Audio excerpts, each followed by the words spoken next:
Israel గారు స్కూల్కి వెళ్ళి అమ్మ ఒడి వచ్చిందా అంటే రాలేదన్నారు అధ్యక్ష. అమ్మ ఒడి కాదు అధ్యక్ష, అది తల్లికి వందనం అడుగుంటే కరెక్ట్గా చెప్పేవారు. రెండు అది అమ్మ ఒడి రాలేదని అదే అంటున్నా, రాలేదనింది అమ్మ ఒడి మనం ఇచ్చేదేమో. మీరు మాట్లాడాలంటే నేను కూర్చుంటాను.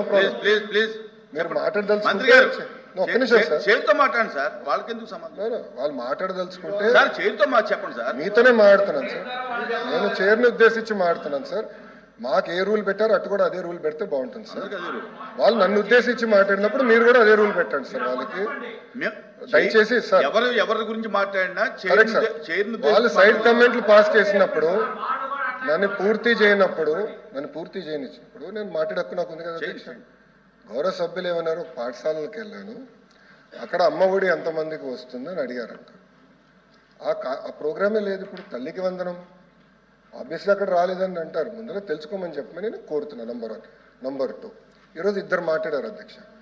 ఒకరు రమేష్ గారు మాట్లాడారు, ఇంకోటి ఇజ్రాయెల్ గారు మాట్లాడారు. ఒక ఆయనేమో 63 లక్షల మందికి వచ్చిందంటారు, ఇంకొక ఆయనేమో 57 లక్షల మందికి వచ్చిందంట. ముందర మీరు క్లారిటీ తెచ్చుకోండి ఎంతమందికి వచ్చింది. మీకే క్లారిటీ లేదు. మీ పార్టీలో ఇద్దరు సభ్యులు మాడితే ఒక్కొక్కరు ఒక నంబర్ చెప్తారు. నంబర్ 2, 63 లక్షల మందికి మీరు ఇచ్చారు, మిగతా వాళ్ళకి ఎందుకు డిలే చేశారు? నేను ఆ రోజే చెప్పాను అధ్యక్ష. పిల్లలు ఫస్ట్ క్లాస్లో జాయిన్ అయిన తర్వాత అపార్ ఐడి ద్వారా ఏ పాఠశాలలో జాయిన్ అయ్యారో మాకు తెలుస్తుంది. అది అయిన వెంటనే మేము డబ్బులు ఇస్తాం. సేమ్ థింగ్ 10th క్లాస్ నుంచి 11th క్లాస్కి వెళ్ళినప్పుడు ఆ ట్రాన్సిషన్లో అక్కడ చేరిన తర్వాత మేము వెరిఫై చేసుకుని డబ్బులు ఇస్తాను అధ్యక్ష. మేము కట్టుబడి ఉన్నాం. ఎక్కడన్నా గ్యాప్స్ ఉంటే అధ్యక్ష చాలా ట్రాన్స్పరెంట్గా వాట్సాప్ ద్వారా హాయిగా వాళ్ళు మెసేజ్ పెట్టచ్చు. ఒకవేళ రాకపోతే ఏ కారణాల వల్ల వాళ్ళకి రాలేదో కూడా చెప్తా అధ్యక్ష. అక్కడ రిడ్రెసల్ మెకానిజం కూడా వాళ్ళ ఇంట్లో కూర్చుని ఎక్కడికి వెళ్ళాల్సిన అవసరం వాట్సాప్ ద్వారానే కమ్యూనికేట్ చేసుకోవచ్చు అధ్యక్ష. మన మిత్రాన్ని కూడా మేము పెట్టాం. 2, ఇజ్రాయెల్ గారు మాడుతూ 300 యూనిట్లు కరెంటు యాప్కాస్ లో పనిచేసిన వారికి, అట్లా భూమి ఉన్న వారికి మీరు ఇవ్వట్లేదు అన్నారు. ఎవరు పెట్టారు అధ్యక్ష ఈ రూల్స్ అని? మీరే పెట్టారు. ఎవరు పెట్టారు ఈ రూల్స్? సార్ రూల్స్ పెట్టింది ఎవరు సార్? మీరే పెట్టారు. పులివెందుల ఎమ్మెల్యే జగన్మోహన్ రెడ్డి గారు పెట్టారు ఈ రూల్స్. ఆయన రూల్స్ పెట్టారు. You're following it. కాదని చెప్పండి. మీరు మళ్ళీ ఇప్పుడు మాట వేస్తారు సార్. ఇదే సార్ ప్రశ్న వేయించుకుని ఇరుక్కుంటా ఉంటే ఇదే అంటారు. ఇప్పుడు నేను సూటిగా వాళ్ళకి సమాధానం చెప్తున్నా. 300 యూనిట్లు పెట్టింది ఎవరు? మీరు. యాప్కోస్ కి రాకుండా చేసింది ఎవరు? మీరు. భూమి ఇంత ఉంటే ఇవ్వకూడదని రూల్ పెట్టింది ఎవరు? మీరు. తిప్పి మమ్మల్ని అడుగుతారు. చాలా వింతమంది అధ్యక్ష. రూల్స్ మీరు పెడతారు, గైడ్ లైన్స్ మీరు ఫ్రేమ్ చేస్తారు. కనీసం అంత లేకపోతే ఎల్ఓపి గారు వెళ్ళండి, పాఠాలు చెప్పించుకోండి. ఎల్ఓపి గారు మంత్రిగా ఉన్నప్పుడు ఇది చాలా క్లియర్ గా వచ్చింది అధ్యక్ష. రెండోది అధ్యక్ష, గవర్నమెంట్ ఆఫ్ ఇండియా ఎంతమంది పిల్లలు చదువుతున్నారనే కానీ నంబర్స్ చెప్పారు అధ్యక్ష. ప్రాసెస్ ఫాలో అయ్యాం. అర్హులు అందరికీ మేము ఇస్తున్నాం, దాంట్లో ఎలాంటి డౌట్ లేదు. 2, కొంతమంది పిల్లలకి 9,000 పడిందని గౌరవ సభ్యులు చెప్పారు అధ్యక్ష.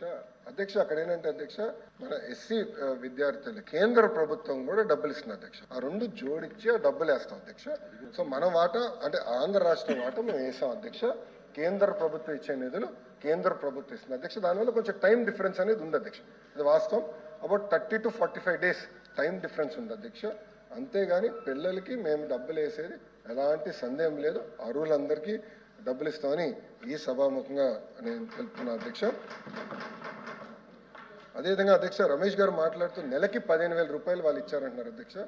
ఇచ్చింది సంవత్సరానికి 13,000 రూపాయలు అధ్యక్ష. అది కూడా మళ్ళీ చివరి సంవత్సరంలో ఇంకొక 500 తగ్గించారు అధ్యక్ష. ఇచ్చింది 4 సంవత్సరాలు అధ్యక్ష. మేము కట్టుబడి ఉన్న కార్యక్రమానికి తప్పనిసరిగా ప్రతి సంవత్సరం తల్లికి వందనం ఎంతమంది అర్హులు ఉన్నా అంతమంది అర్హులకి ఇస్తాం అధ్యక్ష. ఇజ్రాయెల్ గారు మాట్లాడుతూ రేషన్ కార్డు లేకపోతే మీరు ఇవ్వట్లేదు అంటారు అధ్యక్ష. ఎట్లా ఇవ్వాలి అధ్యక్ష? అడిగేదానికి కూడా ఉండాలి. ఏదో బేసిస్ ఉంటుంది అధ్యక్ష. ప్రభుత్వం ఒక కార్యక్రమం చేయాలంటే బేసిస్ ఉంటుంది. రేషన్ కార్డు లేదంటున్నారు. ఎస్, కూటమి ప్రభుత్వ అధికారంలోకి వచ్చిన రేషన్ కార్డులు కూడా ఇచ్చాం అధ్యక్ష. కొత్త కార్డులు డిజైన్ చేసాం. ఏ రాజకీయ నాయకుడు ఫోటో కూడా లేదు అధ్యక్ష. ఆ రేషన్ కార్డులో డిజిటల్ స్మార్ట్ కార్డు ఇచ్చాం.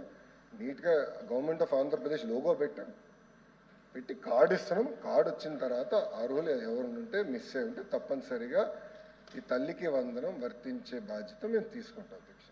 అంటే ఏంటి అనేది ఆంధ్రులు ఆనాడు బాధపడటం జరిగింది అధ్యక్ష. ఆనాడు రాష్ట్ర ఎన్నికలు జరిగినప్పుడు ఎస్ చంద్రబాబు నాయుడు గారు మళ్ళీ ముఖ్యమంత్రి అవుతేనే ఇప్పుడు విభజించిన రాష్ట్రం సరైన దారిలో పెట్టగలుగుతారు, పెద్ద ఎత్తున పెట్టుబడులు ఆకర్షించగలుగుతారు అనేది ఆనాడు ప్రజలు గమనించే మెజారిటీతో తెలుగుదేశం భారతీయ జనతా పార్టీని ఆనాడు గెలిపించి శాసనసభకు పంపిస్తాం జరిగింది అధ్యక్ష. ఆనాడు మనం ఒక అద్భుతమైన పాలసీస్ తీసుకొచ్చాం. ఐటీ కానీ ఎలక్ట్రానిక్స్ కానీ ఇండస్ట్రీస్లో కానీ మెరుగైన పాలసీస్ తీసుకొచ్చి ఇతర రాష్ట్రాలతో పోటీ పడే పరిస్థితికి ఆనాడు మనం తీసుకొస్తాం జరిగింది అధ్యక్ష. ఒక్కొక్క కంపెనీ తీసుకురావాలంటే చాలా కష్టపడాలి అధ్యక్ష. వాళ్ళ గడపలు దొక్కాలి, వాళ్ళ దగ్గరికి వెళ్ళాలి, వాళ్ళని కన్విన్స్ చేయాలి. ఎందుకంటే ఇప్పుడు అన్ని రాష్ట్రాల మధ్యన పెద్ద ఎత్తున పోటీ పెరిగింది. అందరూ ఇన్సెంటివ్స్ ఇస్తున్నారు, మెరుగైన ఎకో సిస్టమ్ ఏర్పాటు చేస్తున్నారు. అందరు కూడా నన్ను అదే ప్రశ్న అడుగుతారు, వై ఆంధ్రప్రదేశ్ అని. సో ఒక్కొక్క కంపెనీ తీసుకుంటే దాని వెనకాల చాలా కష్టం ఉంటుంది. దానికి ఒక ఉదాహరణ కియా అధ్యక్ష.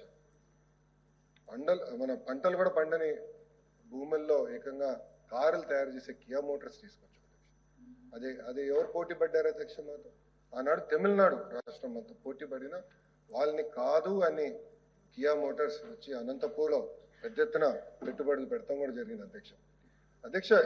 అసలు చూడాలి అధ్యక్ష, ఎంఓయూ సంతకం పెట్టిన తర్వాత ట్రయల్ ప్రొడక్షన్ కి 14 నెలల్లో కార్ బయటకు వచ్చింది అధ్యక్ష.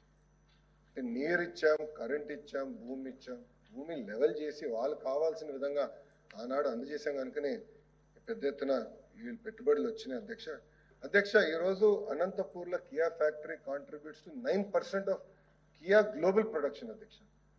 ఇక్కడ తయారు చేసే కార్లు ఇతర దేశాలకి వెళ్ళే పరిస్థితికి మనం తీసుకొచ్చాం అధ్యక్ష. చరిత్రలో మనకు తీసుకున్న నిర్ణయాల వల్ల ఎలాంటి ఇంపాక్ట్ వస్తుందని ఒక ఉదాహరణ అధ్యక్ష. బిఫోర్ కియా అనంతపూర్ తలసరి ఆదాయం ఏంటి, కియా తర్వాత అనంతపూర్ తలసరి ఆదాయం ఏంటి అనేది గౌరవ సభ్యులందరూ తెలియజేయాలనుకుంటున్నారు అధ్యక్ష.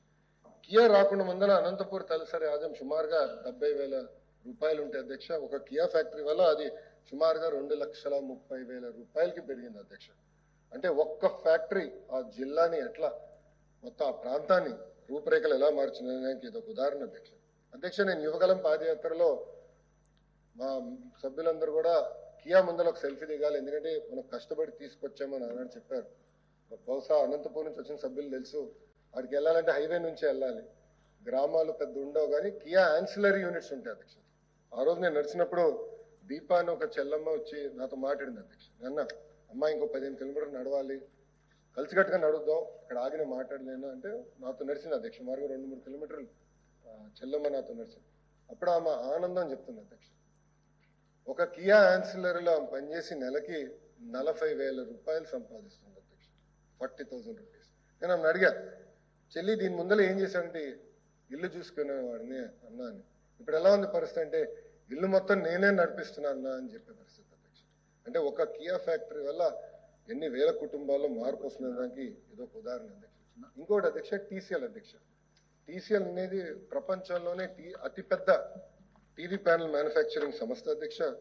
ఆనాడు నేను చైనాకి వెళ్ళాను, వాళ్ళ యజమానంతో కూర్చుని వాళ్ళని across the dining table convince చేసి కొన్ని హామీలు ఇచ్చి, అంటే భూమి మేము ఈ ధరకిస్తాం రాండి పెట్టుబడులు పెట్టండి అని అది తీసుకొచ్చి రేణుగుంట ఎయిర్పోర్ట్ మన తిరుపతి ఎయిర్పోర్ట్ బయట వాళ్ళకి భూమి కూడా కేటాయించి ఈరోజు వాళ్ళ కమర్షియల్ ప్రొడక్షన్ కూడా వచ్చారు అధ్యక్ష. ఇంకోటి అధ్యక్ష, హెచ్సిఎల్ అధ్యక్ష. పాప శివనాడర్ గారు పర్సనల్ గా తీసుకుని చంద్రబాబు నాయుడు గారు మళ్ళీ ఆంధ్ర రాష్ట్రంలో ముఖ్యమంత్రి అయ్యారే, మేము ఆంధ్ర రాష్ట్రానికి ఏమైనా చెయ్యాలి అన్న ఒక సంకల్పంతో ఆయన ఆంధ్ర రాష్ట్రానికి వచ్చి బాబు గారు చెప్పి ఇక్కడ నేను హెచ్సిఎల్ పెడతానని చెప్పారు అధ్యక్ష. గన్నవరం ఎయిర్పోర్ట్ బయట ఇప్పుడు దాదాపు 2,000 మంది ఐటీ ఉద్యోగస్తులు కూడా అక్కడ పనిచేసే పరిస్థితి అధ్యక్ష. ఇట్లా Dixon, Apollo Tyres, Foxconn, Bharat Forge, Hero, Ashok Leyland, Suzlon, Longi Solar, Conduent, Mondelez, PepsiCo, Franklin Templeton, Lulu లాంటి అనేక పెద్ద పెద్ద పరిశ్రమల్ని ఆనాడు తీసుకొచ్చాం అధ్యక్ష. 3 పార్ట్నర్షిప్ సమిట్స్ ఆనాడు ఏర్పాటు చేశాం అధ్యక్ష. అన్ని అంటే అటు ఇండస్ట్రీస్ అవ్వచ్చు, ఐటీ అవ్వచ్చు, ఎనర్జీ మంత్రి గారు ఎక్కడనే ఉన్నారు, ఎనర్జీ అవ్వచ్చు, ఎస్ఎంఈస్ అవ్వచ్చు, ఫుడ్ ప్రాసెసింగ్ అవ్వచ్చు, అందరు కలిపి సుమారు 1703 ఎంఓయూలు ఎంటర్ అయ్యాం అధ్యక్ష. సుమారుగా 19.7 లక్షల కోట్ల పెట్టుబడి, తద్వారా 43 లక్షల మంది ఆంధ్ర రాష్ట్ర యువకులకి ఉద్యోగాలు కల్పించే లక్ష్యంతో ఆనాడు ఒప్పందాలు చేసుకుంటాం జరిగింది అధ్యక్ష.